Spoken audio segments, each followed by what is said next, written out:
I've worked the forests of Oregon my whole life. My father did too, and his father before him. Logging isn't just a job for us Holloways. It's a rhythm, a quiet contract with the land. We don't take more than we need, and we respect every inch of bark and moss like it's part of the family. That's why, when the storm hit, it felt personal. The night it came, I was sitting in my cabin, listening to the wind screech through the pines like something wounded. It wasn't just weather, it was violent, unnatural. Trees I'd known my whole life cracked like matchsticks in the dark. I didn't sleep. I just sat there, boots on, staring out the window as the forest I knew so well twisted in on itself. When dawn finally broke, the damage was worse than I'd feared. The mountainside looked like a battlefield. Splintered trunks, crushed undergrowth, silence where birdsong should have been. I took the chainsaw and started clearing trails, figuring I'd just focus on the work. That's what my father always said. When you don't know what to do, clear the path. But something was off. The quiet was too thick. Not the usual post-storm hush. This was wrong. The air hung heavy, like the forest was holding its breath.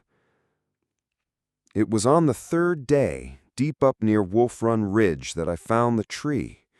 A massive Douglas fir, older than anything I'd ever worked. It had been uprooted by the wind, roots exposed like a dead man's ribs. I stepped closer, chainsaw idled at my side, and tapped the trunk. Hollow. Not just rotted. It rang like something man-made. The sound didn't belong in a forest. I crouched next to the exposed opening. The bark was rough, but inside, it was too smooth. Not natural. Not rot. Almost like something had hollowed it deliberately. I stepped back, heart picking up. You have to understand, I've worked thousands of trees. I can smell decay before I see it.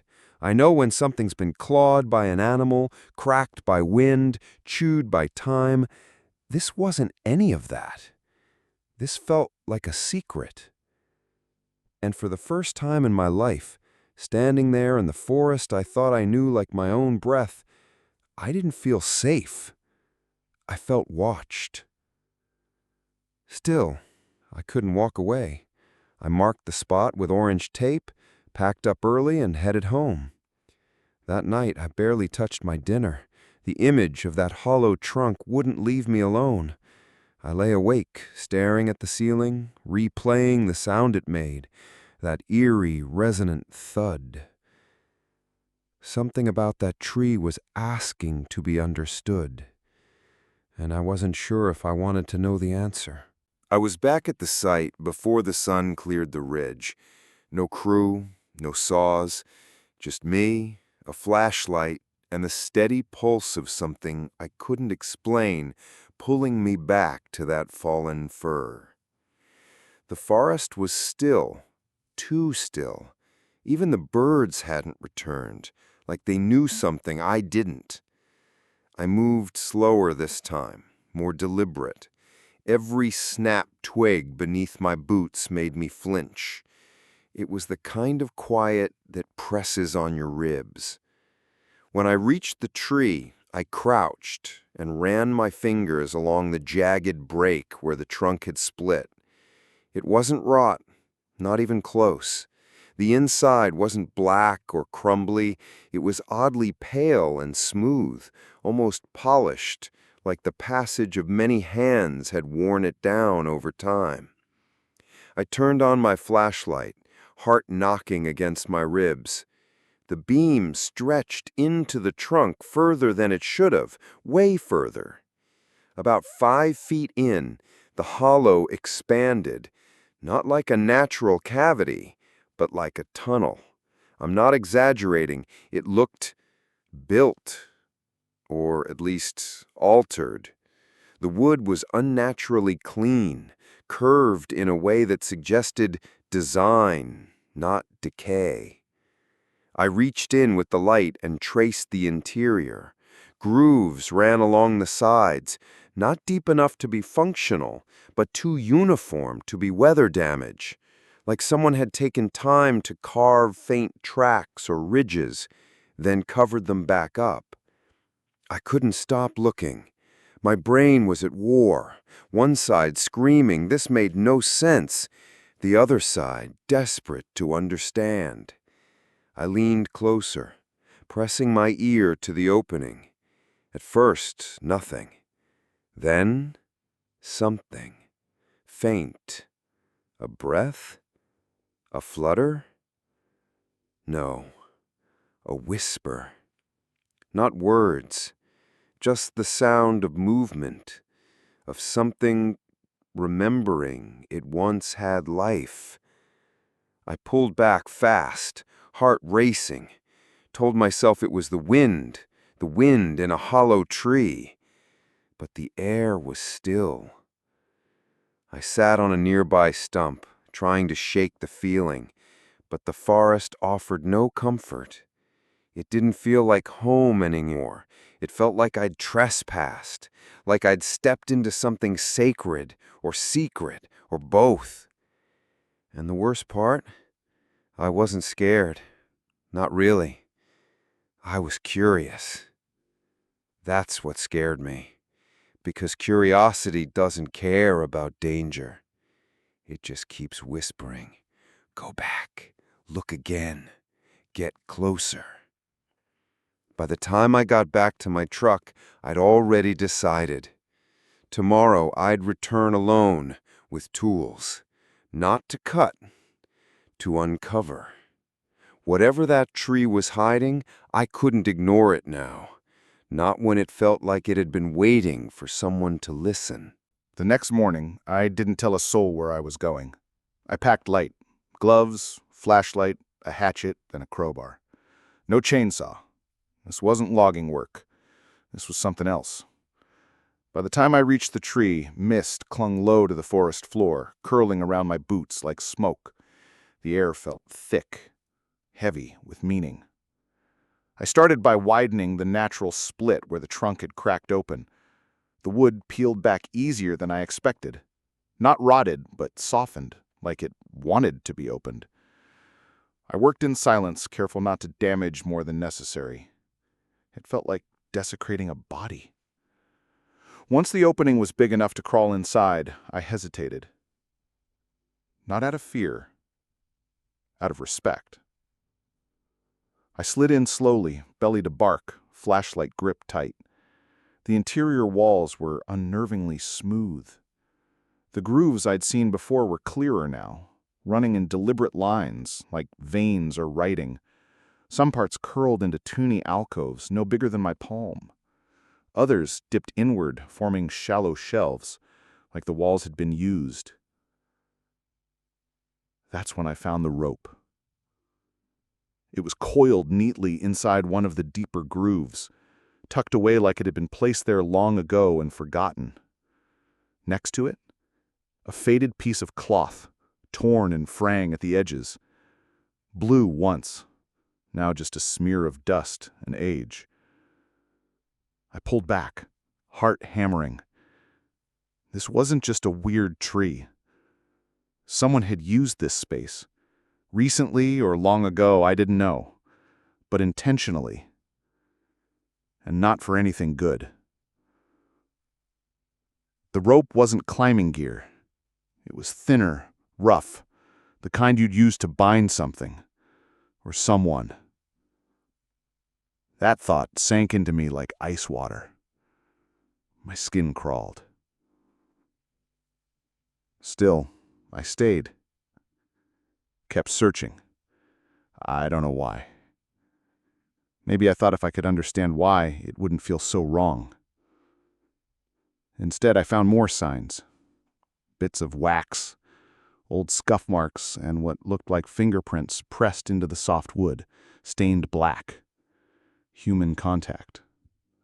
Old, but unmistakable. I slid out of the trunk, sat with my back to it, and just breathed. I'd come looking for an answer. What I found was a violation. Someone had turned this tree into a hiding place, a storage space. Maybe worse. Suddenly, the forest didn't feel like it belonged to me anymore. It belonged to the secrets buried in its bark. I didn't sleep that night. Every time I shut my eyes, I saw the rope again, that blue scrap of cloth, the unnatural smoothness of the walls worn down by hands that had no business being there. The forest had always been a place of order for me. Growth, decay, renewal, a cycle I could trust, but now it felt used, like I'd walked into a cathedral and found blood on the altar. The next morning, I returned. I had to. Not for answers this time, for accountability. If there were more clues inside that tree, they couldn't stay buried. Whatever happened in there had weight, history, and maybe danger. The morning air was damp, the sky still bruised from last week's storm. As I approached the tree, a strange stillness wrapped around me. The same kind of hush you feel in a funeral home. The same unspoken tension. I climbed back into the hollow trunk and crawled deeper, pushing past the alcove with the rope. A faint glint caught my eye. Something metallic, tucked inside a knothole further back. I pulled it free. A rusted canister, sealed shut. Heavy, cold, out of place in every way. My hands trembled as I cradled it, unsure whether to open it then and there. But before I could make a choice, my flashlight beam landed on something else. A metal box, wedged behind a splintered rib of wood. Square, old. The kind of thing you'd bury, not store in plain sight. My breath caught. 2 containers, both hidden, both intentionally placed. I backed out of the tree with them and sat on a patch of moss, the weight of what I'd found pressing down harder than the objects themselves. I turned the box over in my hands. It wasn't locked, but something in me recoiled at the thought of opening it, like doing so would make everything real in a way I wasn't ready for. And that's when I felt it. Eyes. Not human ones, not that I could see, but something watching. The forest had always been alive, sure, but this was different. This was aware. The trees didn't feel like allies anymore. They felt like witnesses. I sat there, alone in the hush, surrounded by towering trunks that now felt like silent judges. I could have opened the box, but I didn't. Instead, I packed everything carefully into my bag, stood, and looked around one last time. Then, I made the call. Not to a friend, not to the crew, to the sheriff's office. Because this wasn't my mystery to keep anymore. And if the forest had been watching me, maybe it was waiting to see what I'd do next. When the dispatcher answered, my voice cracked. I hadn't spoken all morning, just carried the weight of what I'd found like it might split me in half if I let go of it too fast. I told him what I could, that I was a logger, that I'd found a hollow tree, that there were items inside that didn't make sense, maybe tied to poaching, maybe worse. I gave them the GPS coordinates, asked for someone discreet. They said they'd send a deputy. Then the line went dead, and the forest was quiet again. Too quiet. I waited by my truck, engine off, watching the branches sway above me. Every gust of wind felt like a whisper brushing past my ears. I half expected the tree to be empty when we returned, like the forest would reclaim what I'd disturbed. But part of me knew this secret wanted to be seen. It had waited long enough. 2 hours later, the patrol SUV rolled up. Deputy Ramos stepped out. Tall, mid-30s, the kind of man who didn't need to raise his voice to make you listen. I liked him immediately. He didn't laugh when I told him what I'd found, just nodded and followed me up the ridge. When we got to the tree, I didn't speak. I just pointed. He slipped on gloves, crouched, and shined his own light into the hollow. I watched his expression shift. Curiosity first, then something darker. He looked back at me and said quietly, "You were right to call." He pulled out his radio and called for backup, asked for someone from Fish and Wildlife, said something about potential evidence and securing the scene. Then he opened the box.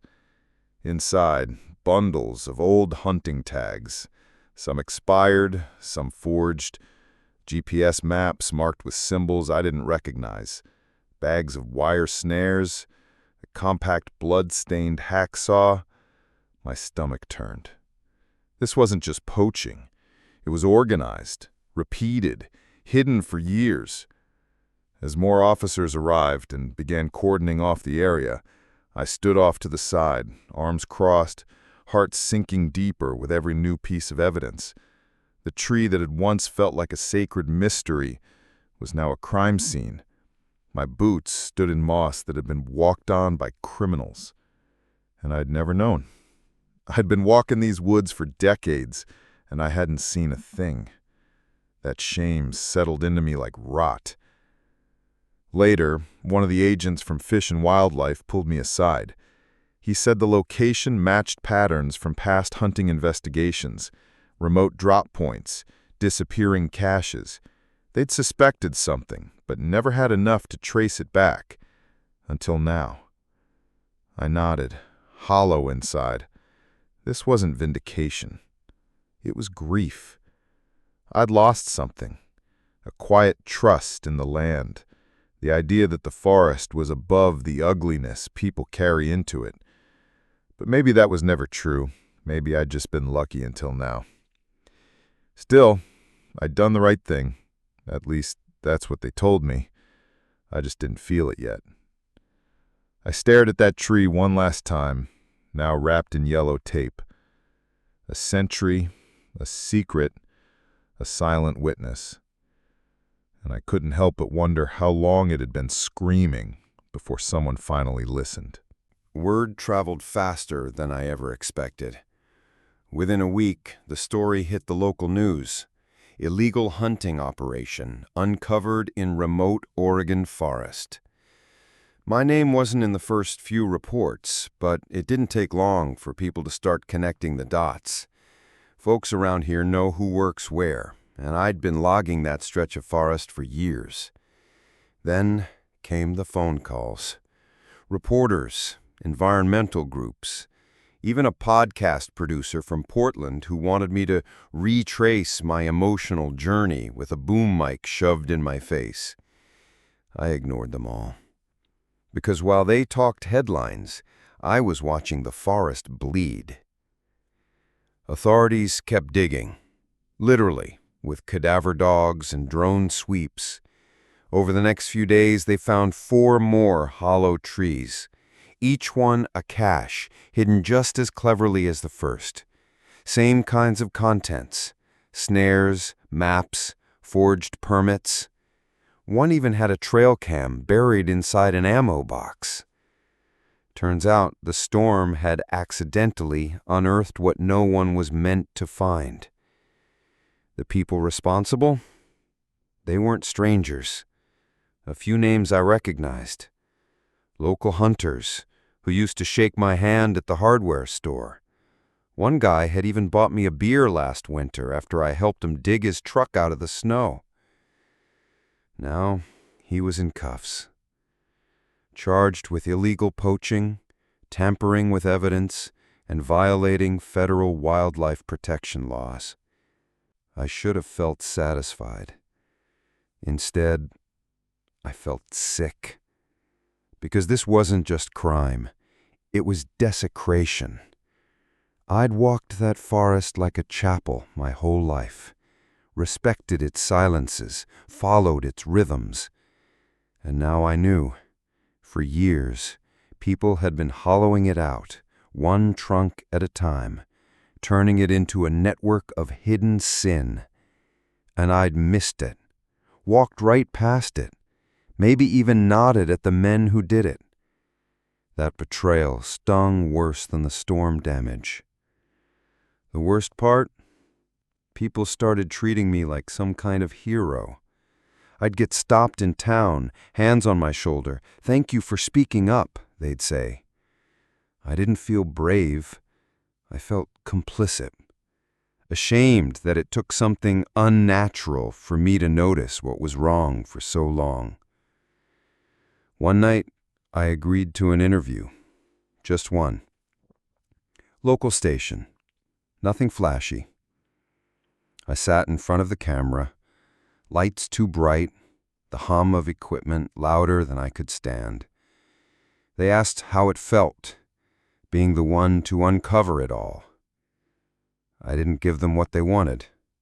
No big speech, no righteous anger. I just said, "The forest told me something was wrong. I finally listened." They cut that part. Made it sound like I was a backwoods whistleblower with a badge of honor. But that wasn't the truth. The truth was simpler. The forest had been hurting, and I was too late. Things eventually quieted down. The arrests were processed, charges filed, and reporters moved on to the next scandal. The forest, battered and exposed, started pulling itself back together, the way it always does. Saplings poked through debris, birds returned, cautious at first. Even the wind felt less haunted. But I wasn't the same. I kept working, sure. Logging never stops. But I moved different through the woods now. Slower, more aware. Every tree I passed, I tapped once. Not hard, just enough to feel the sound it made in my bones. I listened for hollows. Not just in the trunks, in the silence, in the places where birds didn't sing or deer didn't tread. I noticed things I never used to. Faint paths that didn't match animal patterns. Scratch marks too uniform to be natural. Small piles of rock or bone tucked beneath roots. I became obsessed, I guess, though I wouldn't have called it that out loud. I just couldn't let it go. Because if 5 trees had been used, how many more were out there? How many had already decayed and taken their secrets with them? The forest, I realized, is a terrible accomplice. It doesn't scream, it doesn't tell. It just absorbs, covers, waits. And I'd been blind to it. Some nights I dreamed of the first tree. Not how I found it, but how it had stood there for years, hollow and silent, watching me walk past with my saw in hand, watching everyone. In those dreams, it whispered. Not in words, just guilt. Other nights, I found myself driving back to that ridge. I'd park near the trailhead, hike up alone, and sit where the tree used to be. It had collapsed during the investigation, weakened by age and rot, finally giving in. Nothing left now but splinters and a patch of dark, disturbed soil. Still, I went. Not to find anything new, just to be there, to remember. One morning I caught myself talking out loud. Not to anyone, to the forest. Apologizing. I don't know if that makes me crazy or just changed, but I've learned that some wounds don't close. Not really. They just stop bleeding and start whispering. And I listen now. Always. Because I don't trust silence the way I used to. Seasons passed. The forest healed, or at least pretended to. But I never stopped going back. Every few weeks, I'd return to that clearing where the hollow tree once stood. I didn't bring tools anymore, just myself. Sometimes a thermos of coffee, and silence, the kind you sit in, not hide from. The tree was gone, the remains long cleared by the investigators and storms that followed. All that marked the spot now was a patch of moss that grew darker than the rest. No plaque, no warning, just memory. I didn't need more than that.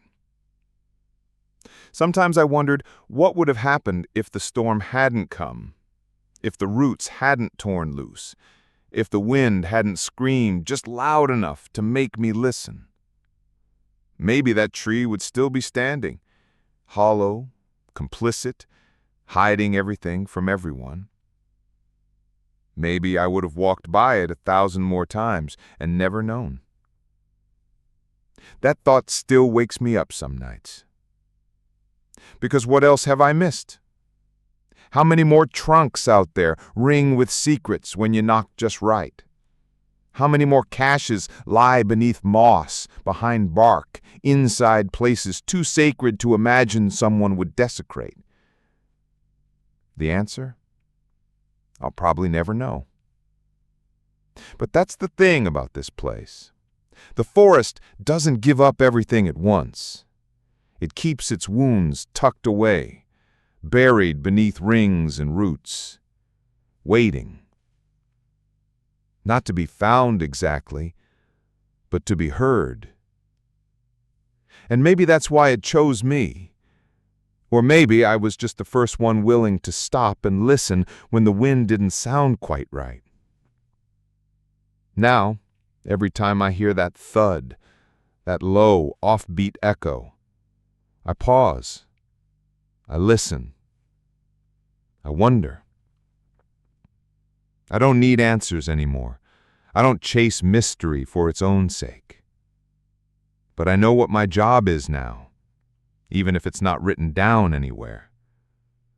I'm not just a logger. I'm a listener. A keeper of echoes. The man who knocks and waits and hopes the tree stays solid. Because if it doesn't, then it's telling me something. And I'll be damned if I ever ignore it again.